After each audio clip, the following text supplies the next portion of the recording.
Nyaya yemafactional fights aiwa yachizoexploda manje. Toona kuti kuGoromonzi chimoto chobaka patinoona kuti leadership aiwa yemuThe ruling party ZANU-PF panguva ino iri mutensheni yekuti panguva ino chiutsi chakuoneka, vanhu vangosara kuti vachingoona kuti chiri kubva papi, zviro zvatodhakwa. Saka pana mashoko anobuda vanhu vachitora mashoko achiti aiwa chingoma ichi chada kuparuka, ndobva subscribe like or turn on the bell icon. Tipinda paende Majera Jeros anobuda nyora achiti muGoromonzi ZANU-PF youths affiliated to Mnangagwa Mafidi dynasty and led by Owen Mabena Ncube have invaded an area near Chwenkasi Chivaraidze farm where they have started panning for gold.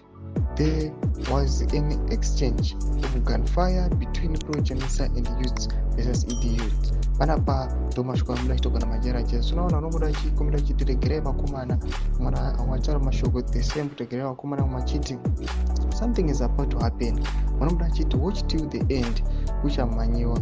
Vanobuda kunyora achiti watch till the end, we don't care, it's not important. Vanobuda nyora achiti touch bomba or mbulo ndo mazita ake, ndo mashoko anobuda achitogwa nemacitizens panapa chipinotwa this post vachiti aiwa it seems like pane chinhu aiwa chiri kuembroida, chinhu chiri kuda kutoexposika, chiri kuda kutoputika ipapo, vachiona kuti aiwa vakomana ava vachishowana matrue colors. Mashoko ari kubuda atiwana Majera Jeros amoziva kuti aiwa vakomana ava aiwa they have inside information, zvanongova achingotaura aiwa achimbotori time, unotongoona aiwa zvarozombobuda.